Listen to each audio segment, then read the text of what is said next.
Our This Week in XR podcast is sponsored by our friends at Zapper, the world's leading augmented reality platform and creative studio, with over 11 years of experience working with the world's biggest brands through Zapper Creative Studio. Zapper also has an award-winning web AR platform, ZapWorks, that lets you create your own mobile AR magic. Finally, check out their Zap Box, the most affordable mixed reality headset on the planet. Start creating AR over at zap.works or talk to them about your next AR project at zapper.com.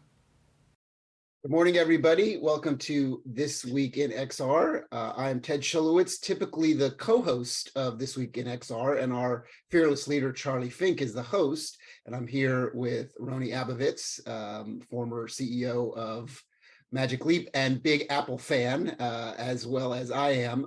Charlie had some serious personal stuff to deal with today, so he wasn't able to be on the podcast today on somewhat of an auspicious day because of all the podcasts that Charlie has had to miss. And I think, truthfully, I think we may be approaching or maybe over 150 podcasts now that we've done over the last number of years.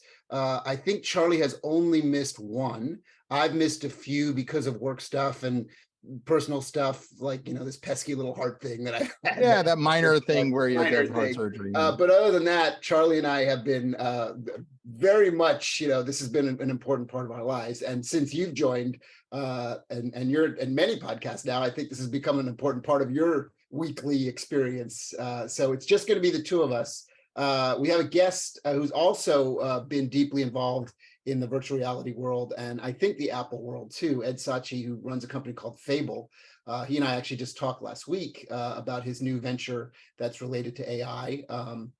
So we'll dive into that in a bit. But for all the listeners out there that have been under maybe the biggest rock of all time, which I think nobody that listens to this is unaware of what happened last week. So that's what we're going to probably talk about mostly, is the Apple announcements. And by the way, there were many announcements. Yes, the big one was the Vision Pro that we'll talk about a lot, but they had a plethora of really interesting move forward moments. But let's start with you, Rony. I know you and I had spent, many hours and time at Magic Leap when you were there. And a lot of our reflections were about Apple as a company and its mentality and the way that it sort of moves forward. And we often talked about, you and I used the word courage a lot, and we referred to that poem, The Man in the Arena, a lot.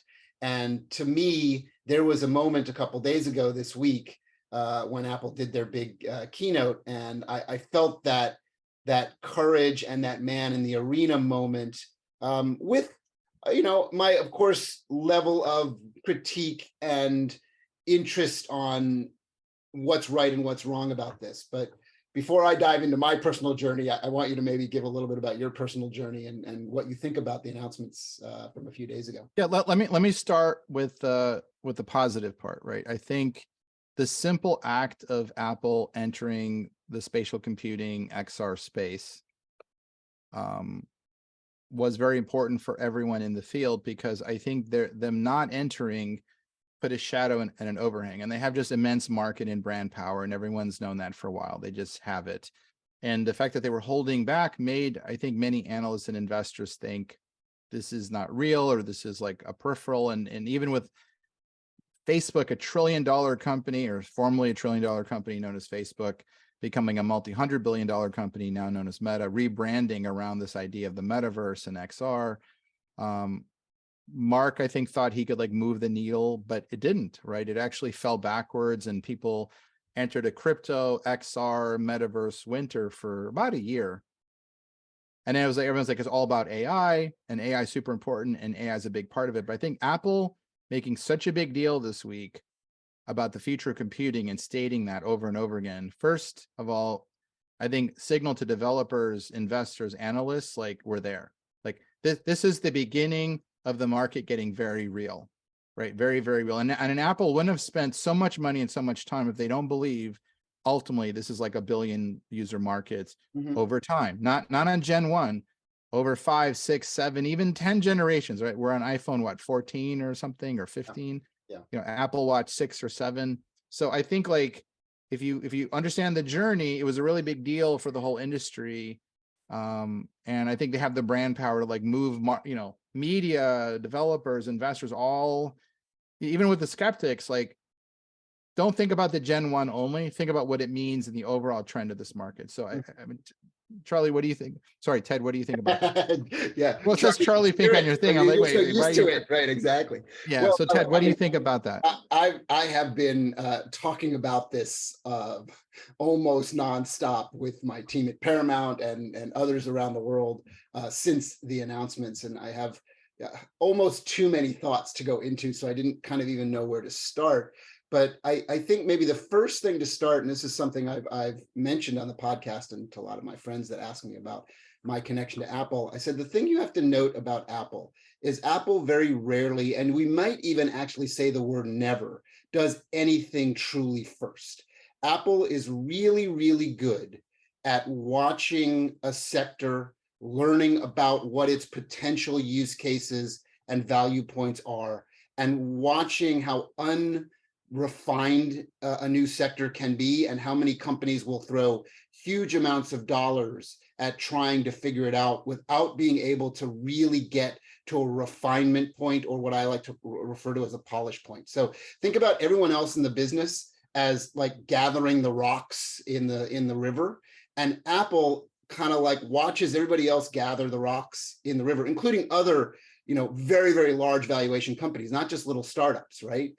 They'll watch a sector and then they'll like take out a few rocks and run them through the polishing machine. And they're like, oh, this is starting to feel pretty good. And they'll do that for years with inordinate amount of sums of money and resources, completely hidden and buried in the ecosystem, right? But a very important ecosystem. So they'll just kind of keep doing that and watch a sector and learn about a sector.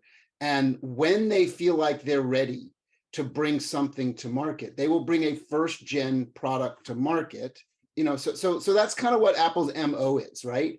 And I've seen this many, many, many times before in terms of how Apple tracks a market and then determines when to go into a market.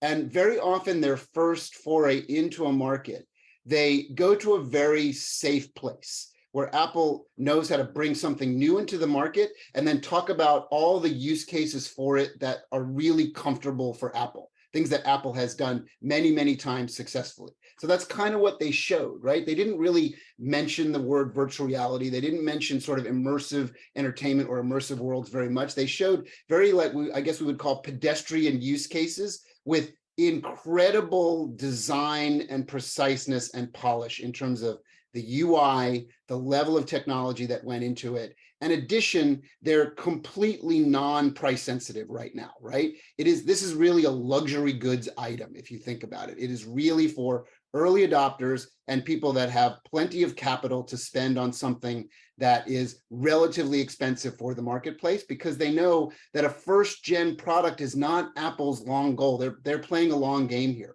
and they will likely understand where the market starts to sit, let's call it over the next at least 3 years, but likely for a product like this, 5 to 7 years of evolution and multiple generations of that evolution before it starts to really hit its sweet spot. And we've seen this over and over and over again with Apple. So I think, there's nothing really new here about Apple's philosophy or strategy, what we've seen in this last week, but there is a new sort of polishing of the rock in terms of their terminology that they use, and you and I like to use, called spatial computing. Going back to your world at Magic Leap, you were effectively the originator of that terminology and the originator of a lot of the stuff that Apple is showing now with their prowess. And I think you got very much along the way of getting there, but now we kind of get to watch what a company that understands how to really work that can get. So that's I'm going to be open about a couple of things. I mean, this is our fun, because you and I have different relationships with Apple over the years. We're both really huge into media and film in different ways.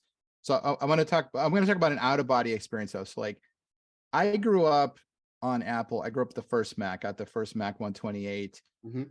Really loved Apple until Jobs left, and then I went away from Apple. and I hated my time in the PC world with the x86s. But anyway, I had to do that because I was just like banning it. Then when he came back, I came back to Apple, right? It was just like amazing that the iMac run, and then the iPod and the iPhone and the tablets. It was just an amazing run, and the MacBook Pros. And then Jobs passed away in 2011. Mm-hmm. And I think for a lot of us who like love that arc of computing, that second phase arc, it was just tremendous. And it felt like the Beatles, like every single thing was great. You know, it was just an amazing run, and they came from like almost dead to full life again. And Bill Gates helped save the company. It was just one of those great stories in history, right? Oh, Such an amazing thing to see, like hit after hit after hit. It was like, again, like watching the Beatles, like watching Pixar, hit after hit with the beginning. What's interesting was starting a company like Magic Leap was imagining what an Apple would do next. That was in my head. Like, what would an Apple do next? And can we do that? Because who's going to do that? It was kind of a crazy thought. But what was really out of body, Ted, was seeing so many of the terms and use cases and things that we built at Magic Leap being shown by Apple. I thought that was kind of very weird. You know what I mean? And it was like a very weird thing, like to bizarrely have been, you know, there are multiple influences in the space, but and I know others who've been like early pioneers in this like next wave of XR. I mean, look, you go back to the 1900s and you go back to the 1800s on like the Phantasmagoria, and you have like augmenting reality goes back hundreds of years, right? Sure. And David Copperfield is a museum of crazy things of like magic, and it goes way back, right?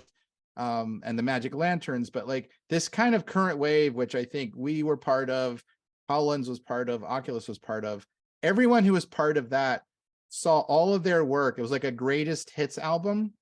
But I'll say this criticism, it didn't feel like the Beatles. It did not feel like that Jobs run. It felt like a kitchen sink approach of everything jammed together, with one thing that spiked up for me, and I want to see if it spiked up for you. I think the display quality level set a new bar, and I don't think anyone in VR, I'm separating that from AR, anyone making VR with like camera pass through, the AR VR pass through, can't do anything worse now. Yeah. I think once you put your eyes on that, my take is you can't unsee it, and everyone now has to hit that level of quality. And that's the thing Apple did to the market, which I think will be good for users, and it'll raise the bar in VR to be like watchable for movies. Games will be much better. I think that was a very positive thing they did. It just like raised the bar away from this grainy, noisy, almost there to like, screw it. This is how you do it. This is visual quality in virtual reality. And I think they did that. Yeah, so it's interesting. Your perspective on it, I believe, is correct. I have a slightly different thesis that I want to run past you. Okay.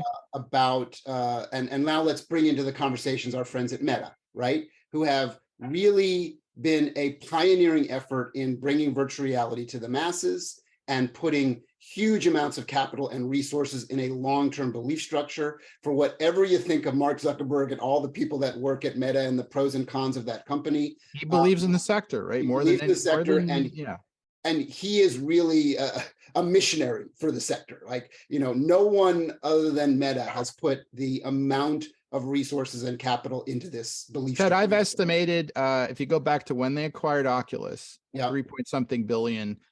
And if you kind of do a map of, you know, from that point onward, and you look at their current $15 billion a year type numbers, they've probably poured 50 to 70 billion in, maybe 40 to 70 billion. I mean, it's an enormous amount of money. Enormous amount of money. Yeah. More than Apple, actually. They have more resources and more money.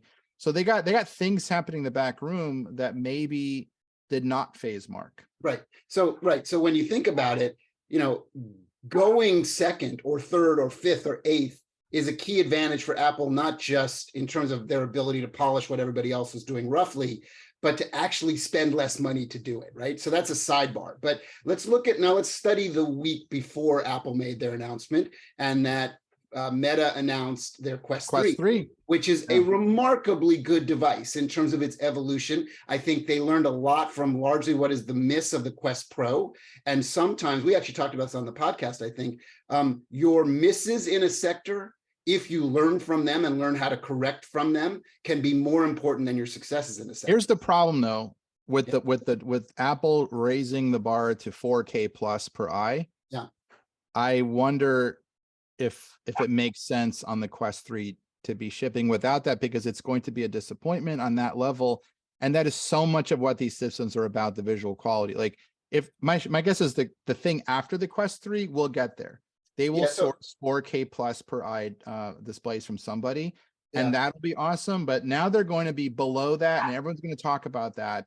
And there's probably an existential discussion of like, does it really matter? Yes, it does matter. I mean, you've probably put your eyes on the Apple thing. Why don't you talk about if it matters or not? So here's where I want to go with that, with again maintaining all the confidences that is important for my livelihood. You might have seen something, right? You might have seen something. But here's what I think is important about what you're talking about.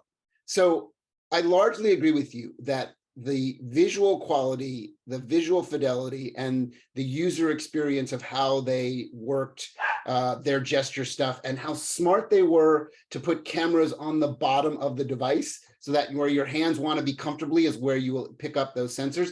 Those are really, really smart design choices. Here's the really... they're not the only ones that did that, but keep going. It's a smart design choice, but not the first. That design choice. Again, not the first, but right? It is exactly...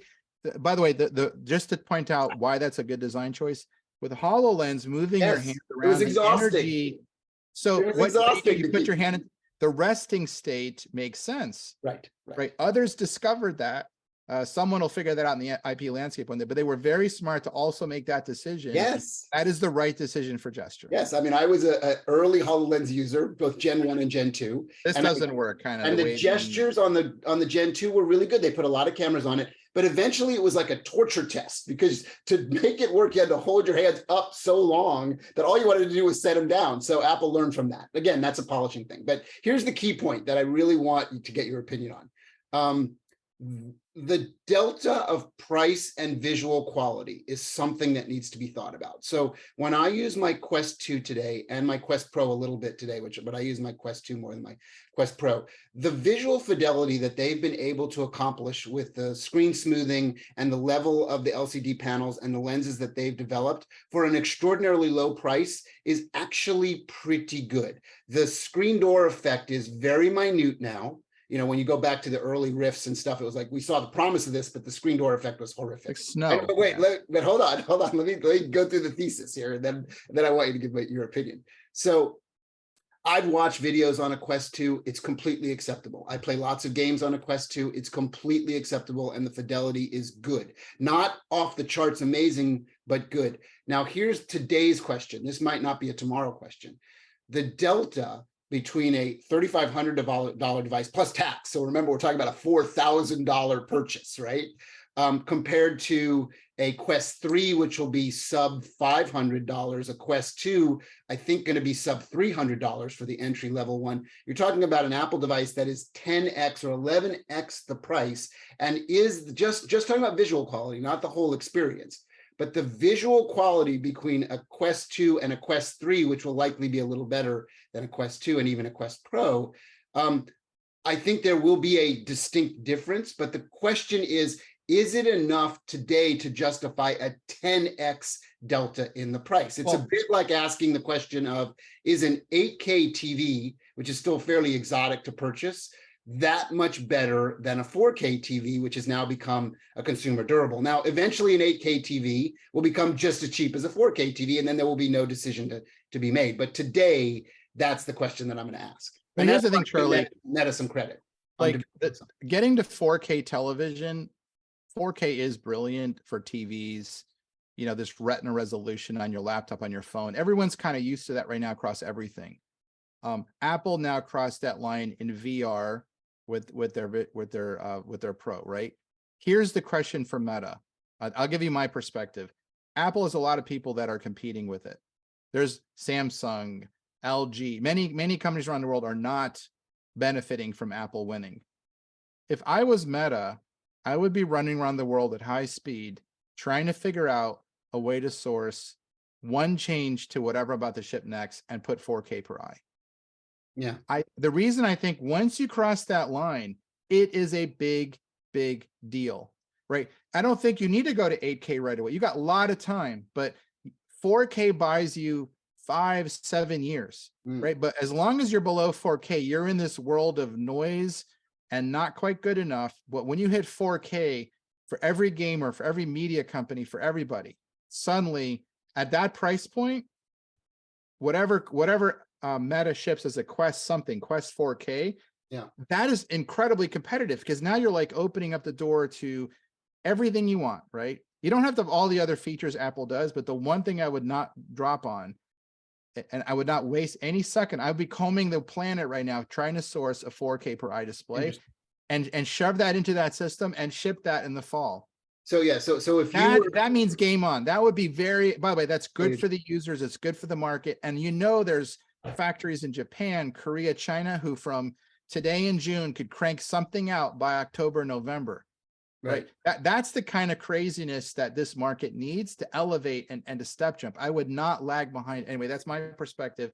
By the way, I think we have a guest. We ought to let him in. I told him we've got 5 minutes and then we're going to bring him because the discussion. I think he's agreeing with us. I think he's listening, going, great discussion. So that'll be Ed. Bring it in a minute. But you're at Paramount, Charlie. What do you think? Like if Mark made that jump and the Quest 3 had 4K per eye, what would that mean to you at Paramount about thinking about movies and really delivering amazing experiences now? Okay, so it's interesting. As you were talking, I'm thinking, okay, so if Rony worked at Meta right now and had Mark's here, I would tell that to Mark. He would be saying, you need to basically go ahead and launch your Quest 3, but with 4K. Launch a Quest 4K as soon as you possibly can to compete. No, don't launch the Quest 3. Oh, don't launch. Oh, just not even launch the Quest 3. No, make that the 4K. That's interesting. And you are a giant company. Do everything in your power to get 4K in there. Go partner go run around the world and make that design change. Do it in 4 or 5 months in record time. Do that. Okay, so I agree with that, except my difference in agreement is I think you do both, because I think you do have a mass audience that can afford a fairly low cost device, and you keep cultivating that audience for a few $100s. And I have to tell you, as someone that plays a lot of games in VR, while resolution is important to me, it is not, and I'll use company name. But Charlie, I'm not sorry, Ted, I'm not saying raise the price. Oh, you think they need to do a 4K? You want to go to war with Apple? Oh, that's interesting. Apple's not shipping. Here's how you, if Mark's Apple's not shipping for a year. This is how you wage war against Apple. They're not shipping until Q1 of 24. Mm-hmm. You ship the Quest 3 with 4K per eye around the same time they do, at the price point you're talking about. You are all out warfare with Apple. Game is on. Okay, do not miss that. You actually have all the way to Q1. You can't tell me, because I understand building complex systems. Yeah. You can do that. A company that big can find a partner who wants to play, who wants to fight against Apple. They can make that happen. Yeah, all right. Well, that would be interesting. So we'll get to see if you're right, and I think you might be right. I guess wouldn't that be revolutionary? 4K per eye at that price. Yeah, they would sell many tens of millions. They would that would create a real problem. I guess the big question for Tim and company. The big question for their investors and their board is how much of a subsidy business can this be, right? Because they're already subsidizing the price of the Quests to bring it down that low. But you're fighting for 1 billion consumers or more. Yeah. And if they got 4K per eye at that price point, that's a global product. Right. For a very big audience, not all the other stuff. Simply the 4K per eye, I think, is remarkable with everything else the Quest 3 would do. But make that happen. Agreed. But here's the really important point: is yes, resolution is a key factor. But when you actually think about, now I'm going to go in more into the VR gaming side and interactive side of things. When you think about what's really important about these devices, it is the experiences and the play itself, the level of the game and what the game does. And when a game is good, the resolution doesn't actually matter that much. And that's what I kind of agree. But if you got to 4K, I think more studios, more everything will start popping. That's my take. I can't wait. Look, I'm giving Meta a lot of credit here because I am a big fan of Apple, and I know that they're going to do something amazing over time with this platform. But I think that when people get their hands on Quest 3s and go, this is pretty damn good, we'll have to see. But it's an interesting debate. But I think when you put on the Apple and you see that crystal clear, no pixel. Of course. Now, but here's the thing, Charlie. It doesn't even need and to it's be not the Charlie, fast- by the way. Sorry, I got to get rid of the Charlie there because I know, I think. sorry, Ted. I'm so used to. Hey, It's all Charlie, good. saying hi. But here's the thing, Ted. I think the 4K, even if it's just in VR only mode, and you had 2K and AR pass through, Yeah. is still going to be the kind of thing that makes life at Apple difficult and gives Mark the ability to win tens of millions more. Because, by the way, that Quest 3 with, let's say, 2K AR pass through, 4K true VR per eye would be just, it lights it up. You got to hit a point where the quality level is worth investing in for consumer, for gaming, for media entertainment. By the way, 8K, whatever, right? 4K is a place where the human eye is kind of happy with that level of detail. Yeah, absolutely. There are other issues like light field and accommodation. We won't get into that, but get to the 4K before Apple ships widely. That's Well, we'll see. I mean, you're throwing down the gauntlet, which is good. I'm throwing down the gauntlet. We're gonna bring in Ed in like 2 minutes. But before we do that, because you talked about your journey with Apple and your connection, I want to bring up a really important point that I think is interesting, and then I'm going to talk for maybe a minute about my journey on this, and then we'll move on to whatever you're allowed to talk. Both of us have a lot of whatever things we're allowed to talk about. Yeah, which is what we can't talk about is so much more interesting. That is true. Yes.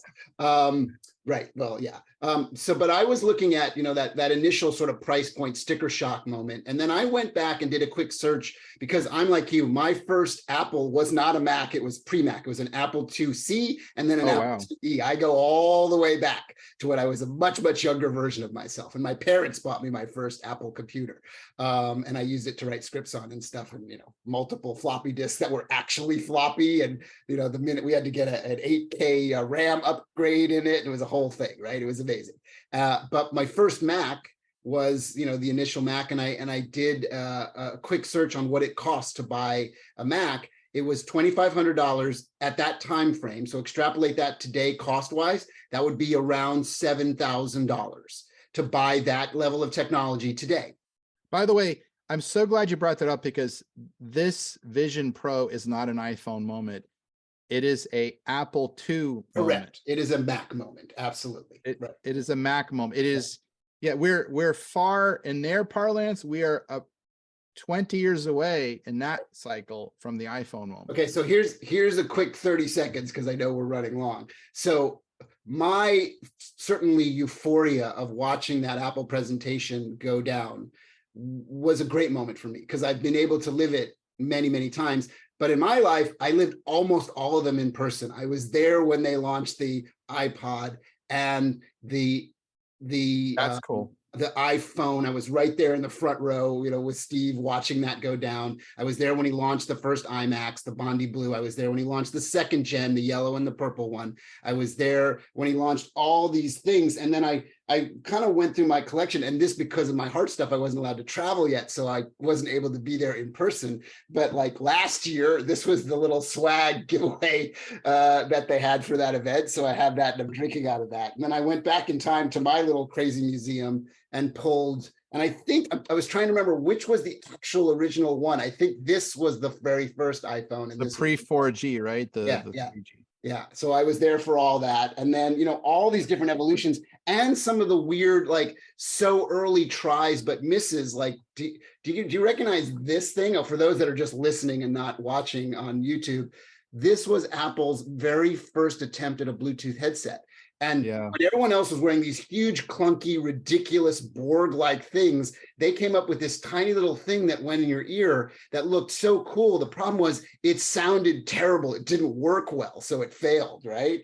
But then, remember these? Like, they kept experimenting with form factor. This is the iPod. I have one of those. Those are cool. I thought really they were cool. Very nifty little things. And just to go back in time for a second, do you remember this? This is a Duo Dock color laptop from about, God, this is probably way over 30 years old now. Oh my God. I remember being on airplanes with this thing, and people would tap me on the shoulder and be like, "Excuse me, sir." And like, I was a young director at the time, long hair, crazy computer.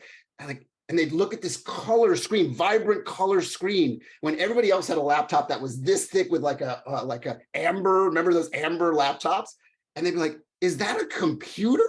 I'd be like, "Yeah, it's this new Apple." By the way, that is where that era is where the Vision Pro sits. It Yes, sits in exactly. that That's why I era. brought this out of my little crazy museum of where I've got all this stuff, And this literally was modular. It slid into a dock, what's called a duo dock, and gave you a big giant color display for home. So they were so forward thinking, but they were not the first to make a laptop. But this was by far at its time the best laptop on the planet, and people lost their mind. Now, Probably crazy expensive, right? Crazy. it was pretty crazy expensive. I remember at the time. I spent a lot of money with Apple over the years, and I built two companies, helped build two companies, literally with Apple as our partner, and a third one that is thriving as a division of that company. So, as you say, there's a lot of stuff I'm not allowed to talk about, but I've been deeply involved, and it was actually really physically hard to not be there this time in person for the one that I really should have been. But we're glad that you stayed home and working on. Yeah. So that's a little quick story. We could talk more about that, but what we can do, Charlie, oh my God, I'm doing it too now. What we can do, Rony,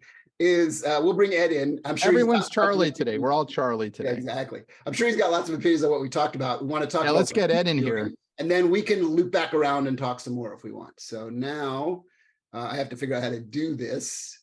Okay, so let's see. Ed, are you? This feels like the White Album where George Martin's not around. I'm just supposed to ask you to unmute, it says. There we go. Charlie's way better at this than I are. There you are. Hey, Ed, how are you? Hey, Charlie's. Very nice to Charlie. Just call us, yeah, Charlie's. I'm Charlie. Nice to see you. We're all Charlie today. Charlie. Yeah, thanks so much for having me on. A fascinating discussion and a great honor to meet you, Rony. I've never been able to meet you, but been a big admirer for many years.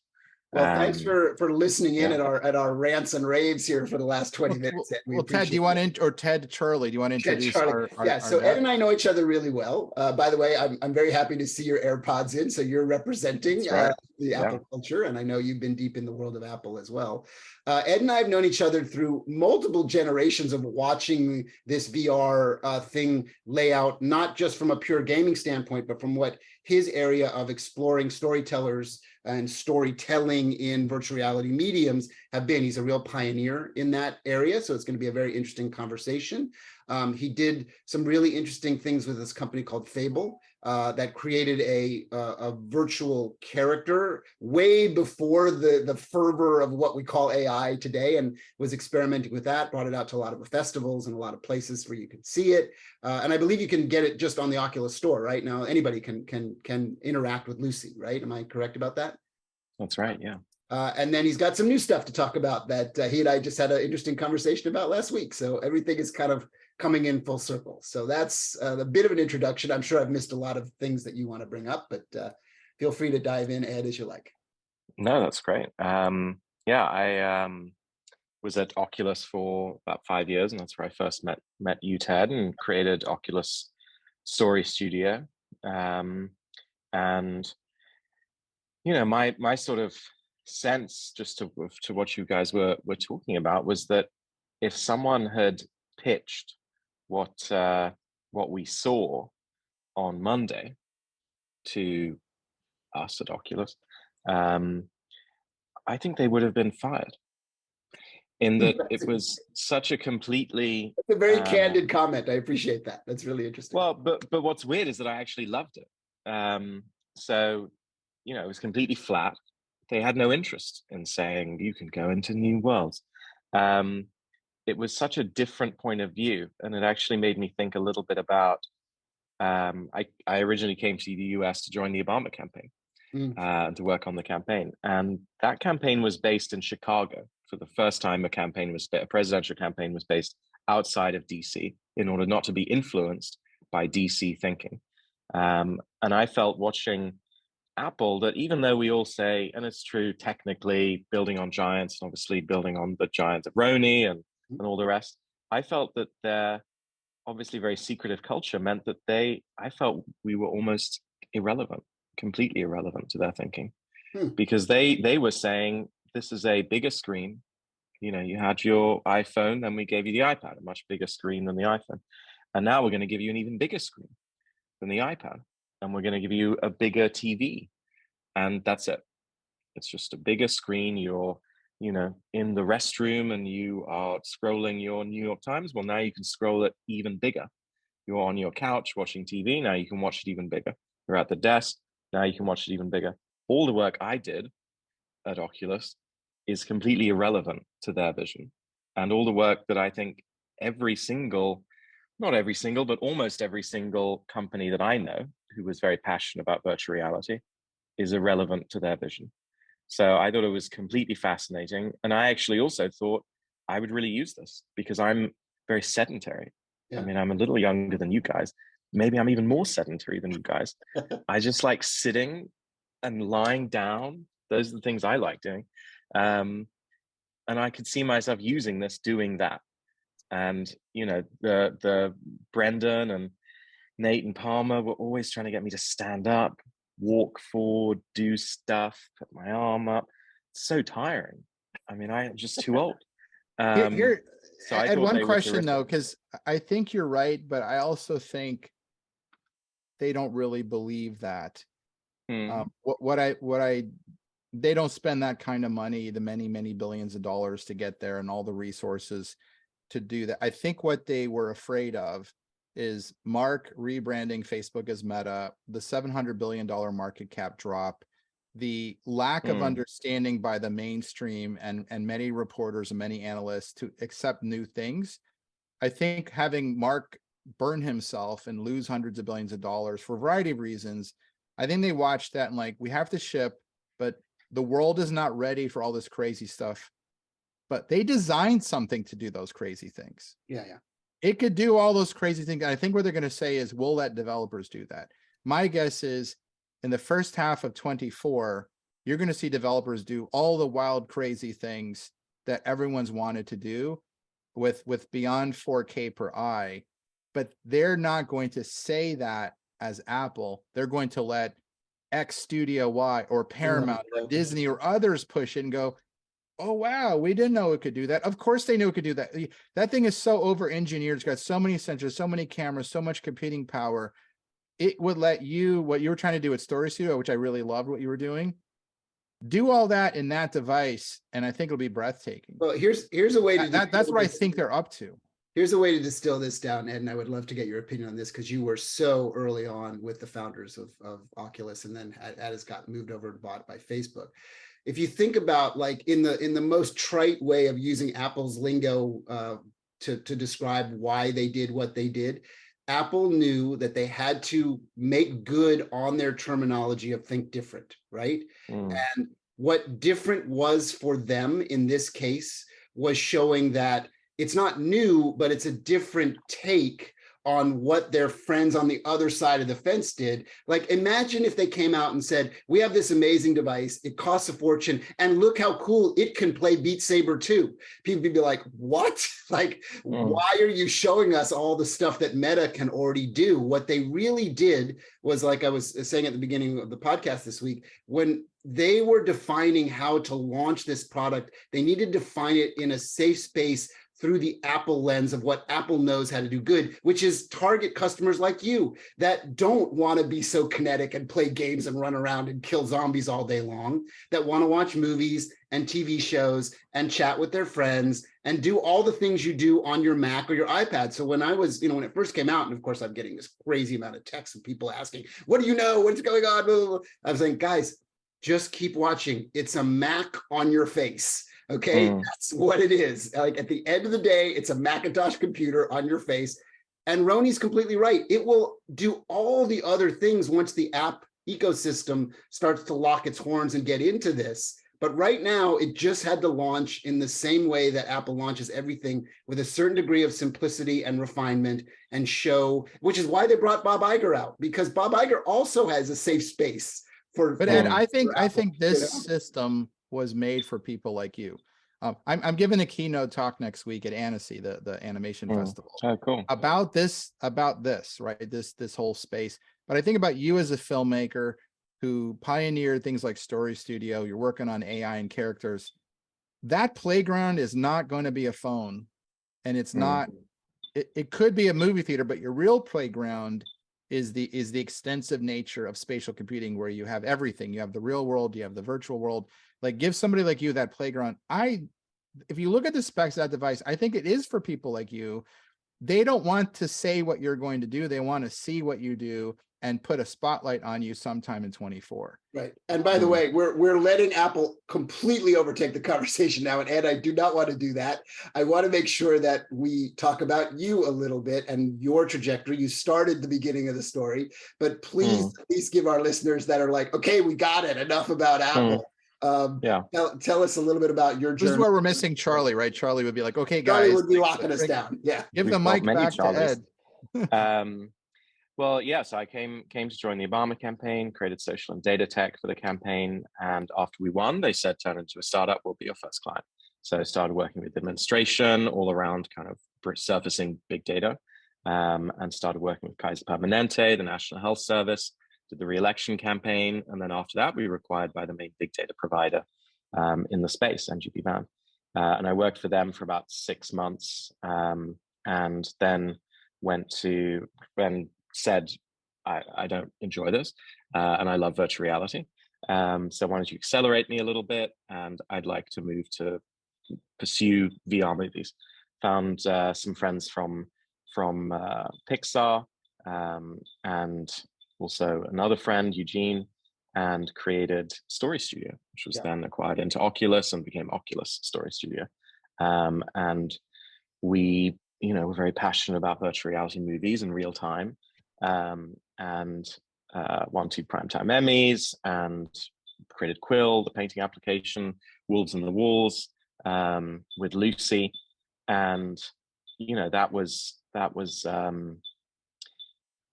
the moment that I started to get interested in AI. So this was about 2017, 2018. So we saw that people wanted to talk to the character, Lucy. And so I started to explore GPT, and what it meant to actually bring a character to life.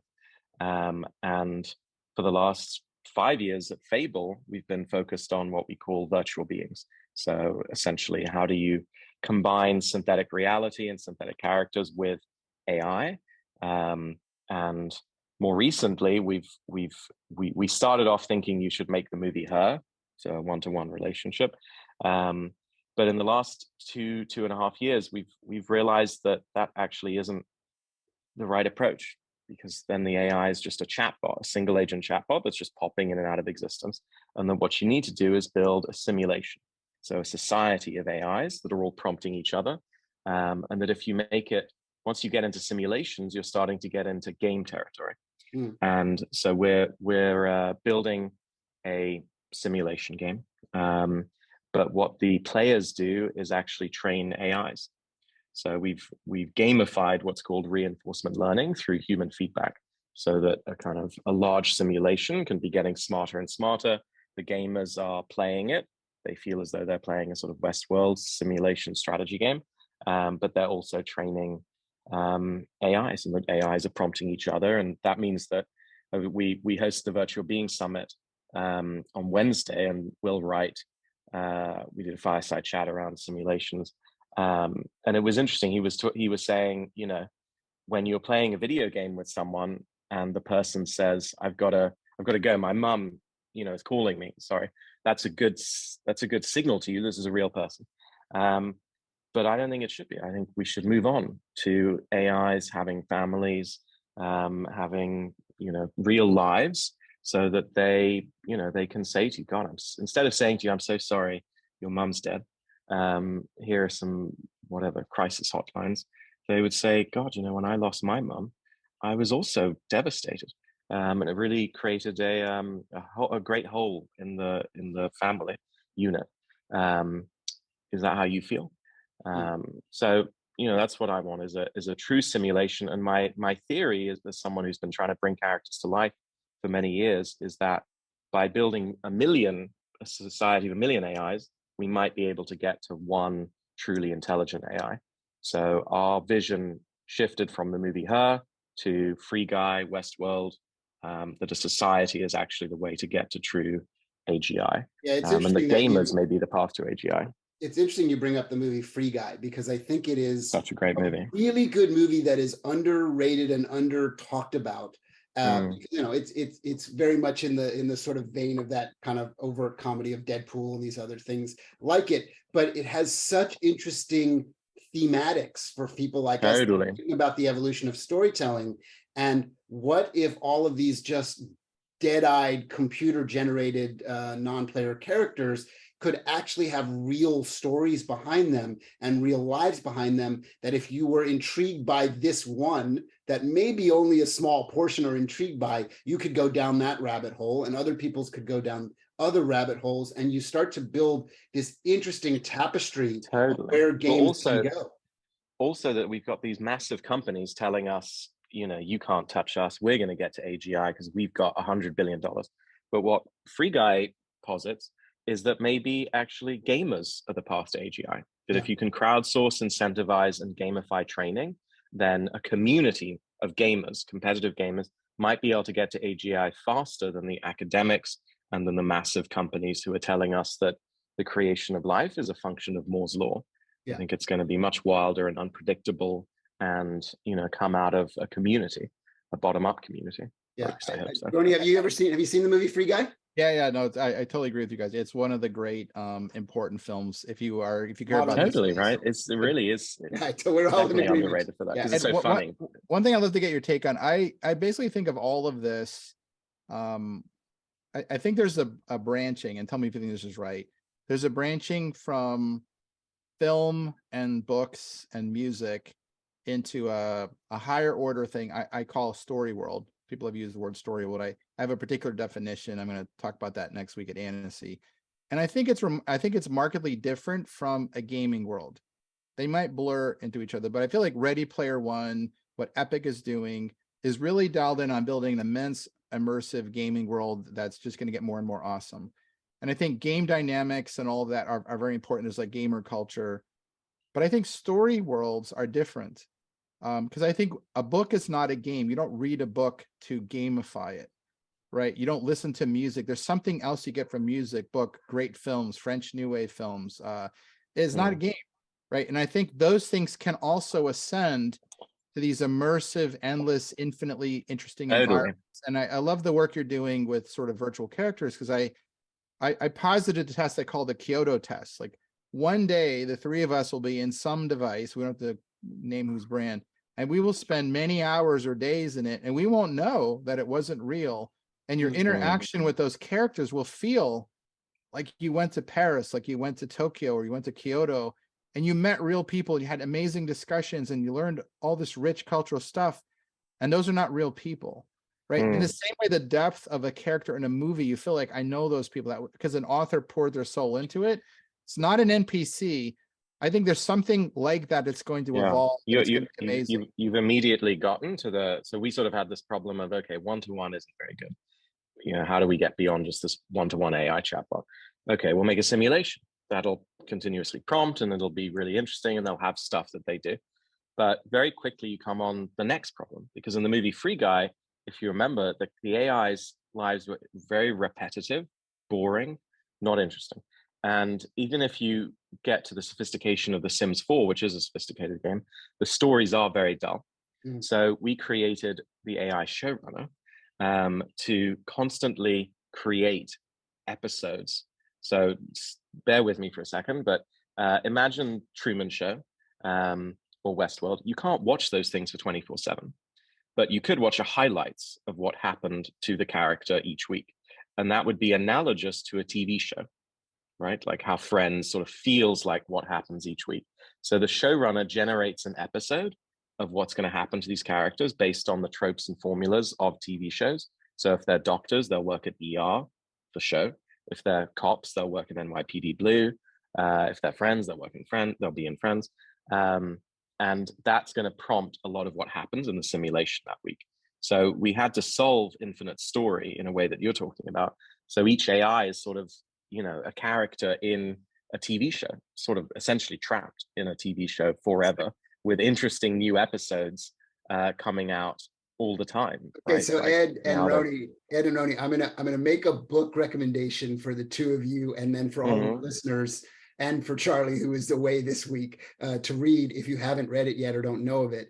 believe it or not, a friend of mine from Microsoft. So there's a bit of a meta kind of thing going on. A technology guy said, you need to read this book after we had some meetings. And it's a book called Red Shirts. Does that ring a bell at all? Okay. It's not a major Is it about Star literary Trek? phenomenon, but it's a really great book to read for what you guys are talking about. The author's John Scalzi, Scalzi, Red Shirts.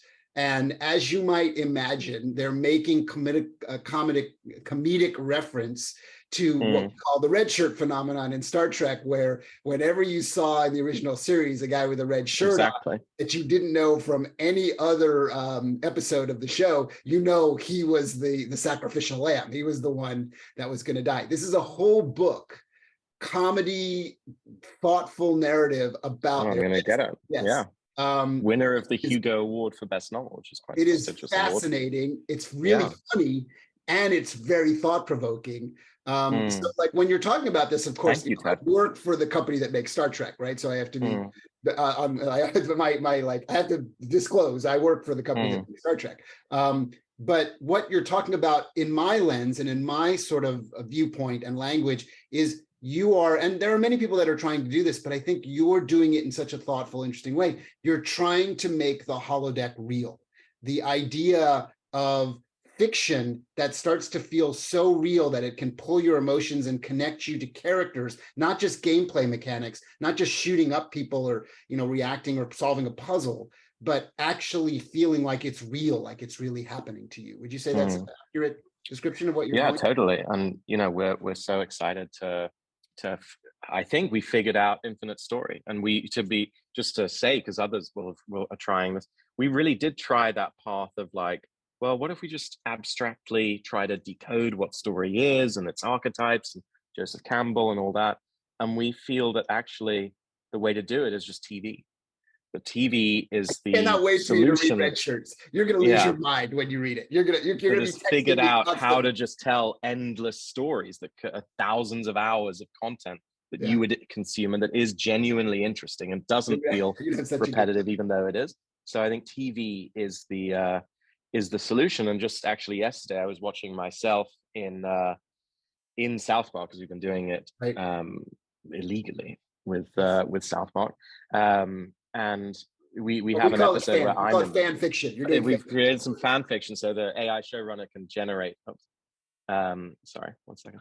The AI showrunner can generate any episode that you want, and so not just script, but actually video and editing and A plot and B plot and all of that. And so you watch it as a TV episode, animated. And so I was watching myself, having a love affair. I'm kind of like in a Fatal Attraction romance with Cartman, and it's my voice, which was super disturbing. I love the Lost Highway scene where the guy is like, I don't know if you remember this, call me, I'm at your house, and like he's on the other end of the phone. Like, I think AI is going to allow us to do some really weird things. But anyway, yeah. So I think you guys totally get it. Infinite story immediately becomes a difficult problem once you try to build simulations. How do you keep it interesting? So yeah, it's really cool. We look forward to sort of tracking where you're headed, and do you have a sense of when maybe the first thing might be out to the public yet, or is that still? Yeah, I think some point this year. Yeah. Okay. So, all right. Super excited, and thank you so much for having me on, guys. Yeah, of course. You'll keep us posted. We have a few minutes left. You're totally welcome to stay on. Rony and I said we may, because of you're going to circle back. Exactly. We have to. We promised ourselves we would do at least a couple minutes to circle back and make sure we put a nice. I have a hard out in 2 minutes, but I think I'll just say one thing, and you and Ed can maybe do the 9th and 10th inning. I would just say this to you, Ed. All the stuff you were doing with the story studio and now with AI characters, my only guidance is hang on for as long as you can, because the next decade, 23 through 33, we'll just call it that. What's coming together is you have Apple lighting up the market again, and it'll wake up investors and developers. We're actually now at a visual quality level possibility in VR. And I know what you can do in true AR with Magic Leap. That's kind of amazing. And field of views are not going to be the problem. And sensing and computer vision are not going to be the problem. And I know that you're going to get to the form factors that are awesome, because I've seen it. I know what you need to do. and the power behind what AI is capable is also coming together. So all of this stuff we were prototyping and working on for the last 10, 15 years, you got to hang on for the next 10, because that's where you get to reap the rewards. It's like, I think about Ed Catmull making like the digital hand in like the 70s. Yeah. You had to hang on not only through Toy Story 1, but all the way through. Like if you look at Ed Catmull's journey, it's someone that was able to be at their beginning and follow the whole arc. Right. And what I feel bad for are the pioneers who don't hang on for the whole arc. But Ed Catmull is a great example of like, I helped invent CGI, and then I helped put out the great movies, and I got to see the whole thing come to fruition. And I think it is an arc like that, great right? point. So, you know, think about where you are. You're not even at the Toy Story. I think we're at like, you know, Wall-E right now. Not Wall-E, the little bee. Mid to late 80s, yeah. Maybe 89, 90. But like, if you hang on, what comes next is going to be just utterly amazing, right? Because I think what came next in CGI, like the first Toy Story and Nemo, all that stuff. Imagine what that means in our world of AI and computer vision and immersive computing. It's going to be absolutely wonderful. So I think this next 10 years will be the thing you really worked for the last 10 or 15. That's my take. Gentlemen, I've got to go. You guys round it out. Charlie, I'm going to jump off too. Okay, well then we'll call it for today, and we will continue on our Apple discussion, no doubt, next week with Charlie back, because there's a lot more. We didn't even get to talk about the battery and the wire and all the other stuff and all the other things, but there's plenty more to talk about. So thanks everybody for listening. Thanks Ed for joining us. Rony, thanks great everyone. Conversation. Great weekend, Ed. Great Charlie, we miss you. Yeah, really lovely to meet you too. We'll see everybody next week. Thank you. Bye-bye. Bye, Charlie. Bye, Charlie. Bye, Charlie.